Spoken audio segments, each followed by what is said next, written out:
mas já serve nas mãos de Deus.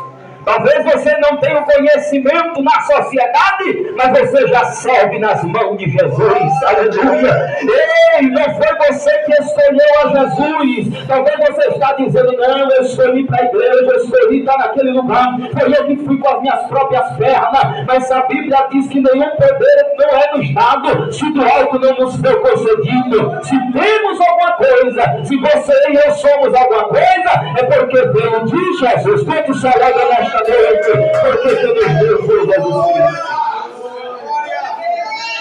Não foi vocês que me escolheram, mas eu vos escolhi a vós. Como não lembrar também do discípulo que traiu a Jesus, como eu estou dizendo, Pedro, que Jesus, por ser Deus, ser onisciente, que é isso, já sabe o que está na mente do homem. Ele sabia que Pedro negaria, mas mesmo assim está caminhando com Pedro. Certa feita, se não me engano, Lucas 22, Jesus está dizendo, eu vou ser pego, serei crucificado, mas ao terceiro dia eu vou ressuscitar, como diz as Escrituras. Aí Pedro logo disse, não, Senhor, eu vou defendê-lo, eu estarei à vossa frente. Aí Jesus dirige a palavra a ele dizendo, Pedro, esta noite Satanás conversou com o Senhor para vos cirandar, mas eu intercedi por vós. Para quê? Para que quando você se converter, salve a outros também. Sabe o que é isto? Mesmo Jesus sabendo que Pedro havia de negar, como ele me disse, que antes que o galo cantasse 3 vezes, negaria a Jesus Cristo. Ainda assim Jesus estava dizendo para ele, você para mim ainda é útil, você para mim ainda é útil, glória a Deus.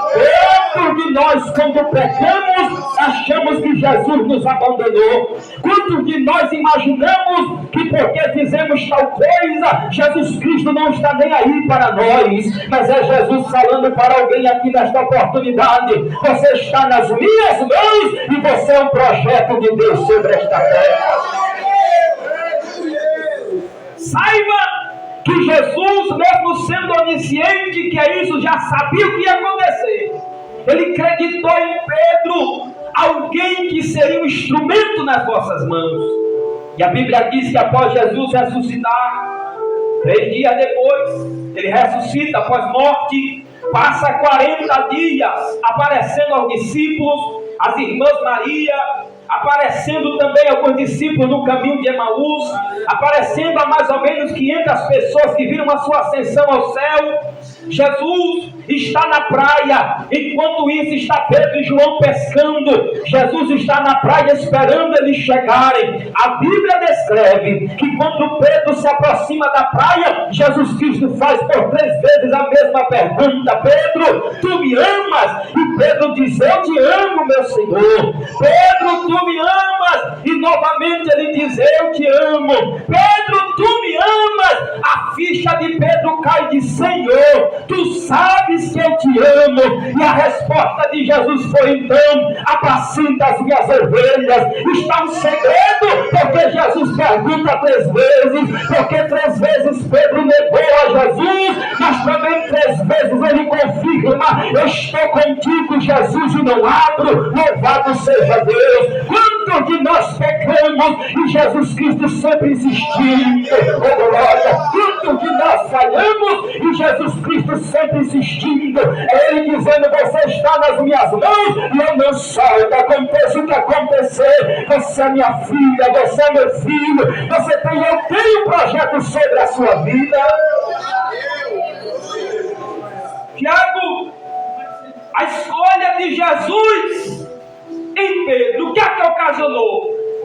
Atos capítulo 2, estão 120 pessoas reunidas no cenáculo, orando, tratando dos negócios do reino. A escolha, por exemplo, de Matias como 12º apóstolo após a morte, ou melhor, o suicídio de Judas.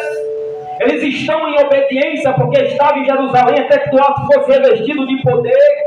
estavam em oração. De repente, veio um som veemente, impetuoso, e encheu toda a casa. Foram eles cheios do Espírito Santo, falaram outras línguas. Sabe quem é que sai para fora agora para pregar o Evangelho? O que tinha negado a Jesus. Sabe quem é que sai para fora cheio do Espírito Santo?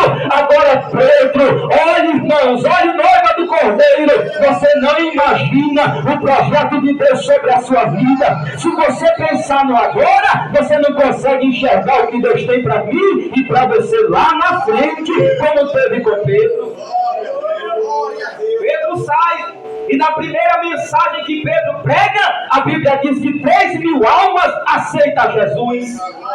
Deixa eu te perguntar, imagine se Pedro tivesse parado, ou melhor, imagine se Jesus tivesse rejeitado a Pedro, se Jesus não insistisse em Pedro, se Jesus simplesmente, quando Pedro nega ele, dissesse: você não serve mais para mim, onde estariam aquelas 3.000 almas? Sabe o que é isto? É que Jesus já está vendo lá na frente, glória a Deus.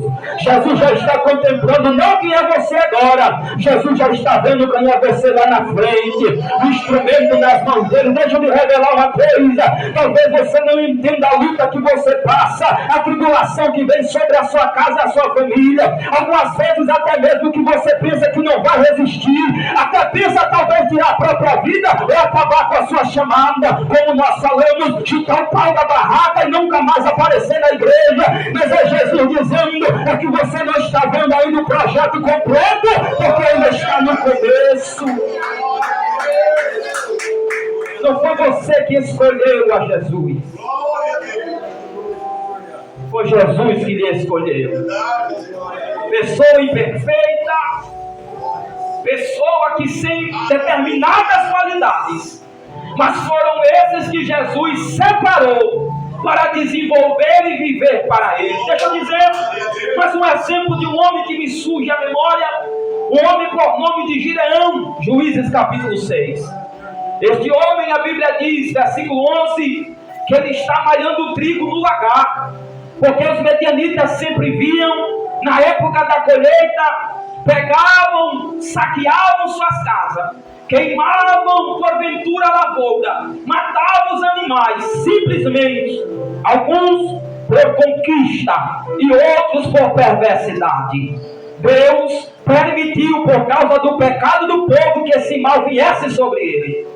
Mas a Bíblia diz que o anjo do Senhor aparece a Gideão e diz: o Senhor é contigo, homem valoroso. E ele começa a dizer: se o Senhor é conosco, porque tudo isso nos sobreveio? Onde está os testemunhos que contaram os nossos pais os livramentos de Israel? Na verdade, Deus nos desamparou. E a Bíblia diz que o próprio anjo continua conversando com ele e chama a atenção quando ele diz: eu sou apenas o menor da casa e da tribo de Manassés. Entenda, ele não mentiu, a tribo era menor, ele era muito novo, mas foi ele que o próprio anjo chega a dizer: você livrarás o povo das mãos dos medianitas como se fosse um sol. Pense comigo, o menino responsável para libertar toda uma nação dos inimigos. Talvez se Deus falasse com alguém aqui nesta noite esta palavra, ou se um anjo aparecesse e revelasse isso, logo alguém ia dizer: esse anjo perdeu o endereço, não é aqui não. Eu não conheço, não sei pregar direito, não sei nem que negócio, nem roupa eu tenho. Não era assim? Eu sou pequeno, tem gente aí melhor do que eu. Porque é comum todos nós nos colocarmos para baixo em alguma coisa, porque sempre imaginamos que Deus só abençoa alguém, não nos abençoa. Sempre pensamos que fulano pode ser melhor do que a gente. Pelo contrário, levante a sua cabeça. Você é filho de um rei, que é dono do ouro, é dono da prata, e que estende as mãos para você nesta noite e diz que não foi você que escolheu ele, mas foi ele que te escolheu para uma grande obra. Se você crescer sempre na perspectiva que nunca será alguma coisa, você não será. Porque quando eu penso desta maneira, eu estou desacreditando no Deus que falou que você é. Glória a Jesus. Glória. Você está deixando ou pensando, mas não é comigo. Isso não é para mim. Eu não sei o que vai ser da minha casa. Talvez minha família sempre foi desse jeito, mas pode ser diferente, porque agora você serve a um Deus que é poderoso. Você serve a um Jesus Cristo que me chamou do lamaçal do pecado e te trouxe para a grandiosa luz. Você é filho de Deus e pode exaltar a Ele com muita gratidão, porque Ele fez a sua. Jesus foi aquele que em Mateus capítulo 11, versículo 28 disse: vinde a mim todos que estáis cansados, oprimidos, sobrecarregados, e eu vos aliviarei.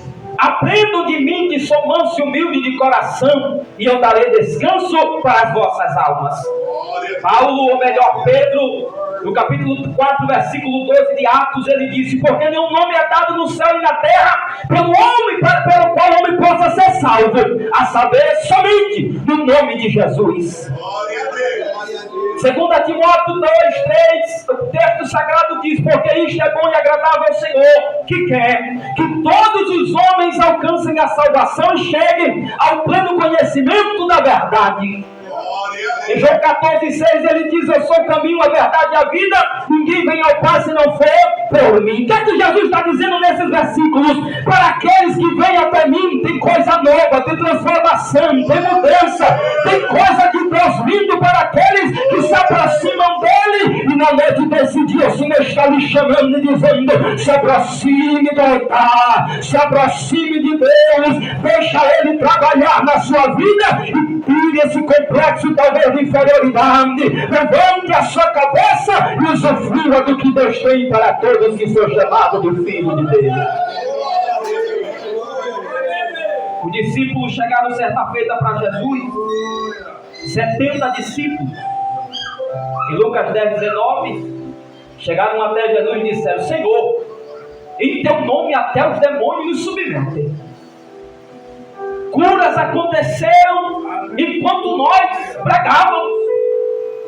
Aí Jesus Cristo disse: eu vi a Satanás caindo do céu como raio, mas não vos alegreis, porque os demônios lhe sujeitam. Alegrai-vos nisto, em saber que os vossos nomes estão escritos no livro da vida.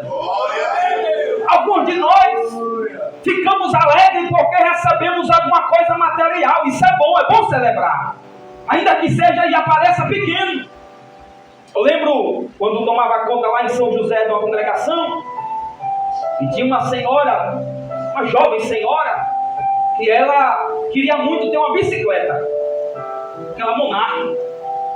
Sonho de criança, não tinha condição financeira, trabalhava de manhã para comer meio-dia, trabalhava meio-dia para saber se ia comer à noite, que era luta, que algumas das irmãs aqui já passaram. Aí ela disse: pastor Tiago, eu tenho um sonho de ter uma bicicleta. Vamos orar, vá trabalhando, seja fiel nos dízimos, nas ofertas, Deus vai fazer prosperar. Trabalhe. Começou a vender geladinho. Só que para chegar na casa dela se passava uns 4 lugares que vendia geladinho. O povo passava os 4 lugares, mas comprava na casa da crente. Glória a Deus. Todos os meses ela trazia o dízimo, uma bolsinha cheia de moeda, que era o dízimo do geladinho. Deus abriu a porta. Ela comprou a bicicleta Monarch nova, chega, brilhava vermelhinha. Passou lá em casa e com o coração palpitando de alegria, os olhos laquimejando, ela disse: pastor Tiago, faça uma oração aqui. Deus me deu a bicicleta nova. Na porta de casa mesmo, a minha esposa, nós oramos, agradecendo a Deus pelo que havia recebido. Glória, glória, glória ao teu nome, Jesus. Resumindo, depois que ela entendeu isso aqui, que não foi ela que aceitou uma placa de igreja, não foi ela que aceitou um lugar para congregar, mas depois que ela entendeu, e toda a igreja precisa entender isto, que você é chamado por Jesus, Você é escolhido de Jesus. Você não está aqui à toa. Ele poderia chamar e pegar pelo braço milhões se ele quisesse. Mas ele reservou um pouquinho de gente que está aqui nesta noite, em alguns lugares buscando a Deus, simplesmente porque ele está dizendo: é você que eu tenho um compromisso real para realizar. Você já viu aquela famosa frase: quem não vem pelo amor, vem pela dor? Quem já escutou essa frase? Não é um versículo bíblico, mas é uma concepção bíblica. Que mais cedo ou mais tarde seremos confrontados a nos aproximar de Jesus, ou sorrindo ou chorando. Quem vem sorrindo, vem batendo palmas, levantando a mão e chora de alegria, glória. Mas aquele que vem chorando se aproxima de Jesus do mesmo jeito, mas talvez com seu corpo doendo, mas chega para perto de Jesus, e o que importa é que seja sorrindo ou chorando. O que importa é se aproximar de Deus que fez o céu e fez a terra. E nós vamos fazer uma oração. Glória a Deus. Quero convidar a igreja a estar de pé, por gentileza. Quero fazer uma primeira pergunta. Tem alguém nessa noite que ainda não fez o compromisso com Jesus, mas veio para o culto, ou está vindo para os cultos, e ouviu esta palavra de Jesus lhe dizendo: você veio porque eu te trouxe. Você já escutou vários testemunhos de pessoas assim: olha, eu vim para a igreja porque eu estava endividado. A dívida foi somente uma isca de Jesus para você ir para a igreja. Não, eu vim para Jesus, como foi meu caso, porque eu sempre gostei do conhecimento. Aí Jesus, a isca de Jesus para mim foi o conhecimento. Para outros que gostam de tocar teclado, violão, aí diz: eu vou para a igreja porque ali eu vou aprender a tocar violão. O violão só foi uma isca para você chegar para Jesus. Você não entendeu? O caminho que você trilhou até Cristo, o que importa é que você chegou até Jesus. Eu quero nessa noite perguntar para alguém: você quer fazer uma aliança com Jesus? Tiago, que é uma aliança com Jesus é reconhecê-lo como seu Salvador da sua alma e da sua vida. Tiago, você falou de Pedro, aí eu sou um Pedrão desse tempo. Eu sou meio assim, não tenho muito conhecimento, mas sabe que Jesus já te deu tanto livramento só para mostrar, me perdoou tantas vezes só para mostrar que você é escolhido de Deus. Mas mesmo sendo escolhido de Deus, reconhecendo, a decisão é sua. Se quer estar nas mãos de Deus ou viver o curso desta vida. É você que decide. Toca, Jesus. É você que diz Verdade. Sim ou não. E como eu disse, não há aliança com placa da igreja, é com Jesus Cristo. Verdade. Porque se você for para qualquer lugar, a placa da igreja fica, mas Jesus lhe acompanha e está sempre à sua frente. Oh, glórias. Tem alguém nesta noite que quer fazer uma aliança com Jesus Cristo? Nós vamos orar por você, lhe apresentar ao Senhor, pedir que o Senhor injete força para que você permaneça firme. Tiago, e amanhã? A Bíblia diz que amanhã cabe cada dia o seu mal, amanhã é outro dia. Nós não sabemos se vamos passar esta noite, mas Jesus está te chamando nesta hora para a glória do nome de Deus. Alguém nesta noite me deu um sinal que eu só vou levantar. Eu quero orar pela sua vida, quero me apresentar em nome de Jesus. Nesta hora a igreja deve interceder, perguntar: eu não conheço os irmãos que já sofreram ou não. Pergunte para quem está do seu lado: é hoje a noite da sua vitória, é hoje a noite do seu nome escrito no livro da vida, é hoje a noite do dia do livramento, é hoje que você quer fazer uma aliança com Jesus, reconhecendo como o Senhor da sua vida. Toca, Jesus. Se não, nós vamos fazer uma oração. Me permita orar. Feche seus olhos, depois suas mãos aos céus. Senhor nosso Deus, nesta oportunidade, Pai, nós estamos concluindo este trabalho de oração como o Senhor mesmo instituiu. Porque eu quero te pedir, Senhor, sobre esta comunidade, as tuas mãos estendidas de maneira tão especial, grande Jesus. O Senhor que escolheu cada vida que aqui chegou, para que ele compreenda, para que ela compreenda, Senhor, o caminho da salvação. Oh, Espírito Santo, vem converter vidas à tua presença, vem restaurar pessoas, meu Deus, que nem sabem comunidade está com o braço quebrado. Necessitamos, Senhor, de ser novamente feito nas tuas mãos, em nome de Jesus. Traz de volta, Senhor, os que se foram, traz de volta, Senhor, os que se perderam no caminho, os que vacilaram, quem sabe, Senhor, aleluia, contigo mesmo, os que se distanciaram da tua presença e que precisam, Senhor, reatar a aliança. Chama, Senhor, de volta nesta comunidade. Ó Deus, em nome de Jesus, esforça os teus filhos, Senhor, que aqui estão militando, que aqui pregam a tua palavra, que se dispõem, Senhor, a ser empreendedores do Evangelho. Eu te digo sobre a vida dos teus filhos, sobre a vida de todos, em nome de Jesus. E a igreja pode dizer amém. Vamos dar salva de palmas a Jesus. Bendito seja o Senhor. Para todos, já vou passar o microfone dele direito. Vou precisar me retirar, que tem uma situação para resolver, mas quero agradecer mais uma vez, pastor Hilton, pela oportunidade que o Senhor nos deu. Tem mais irmãos, também vou para Deus pela vida do pastor Luciano, que está ali aqui, sempre que possível conversamos, mas estou também à disposição dos irmãos. Quem não tiver meu número, pode pegar meu número, não tem problema. Quem puder ajudar, também estamos aqui. Deus abençoe a todos, para a glória de Deus.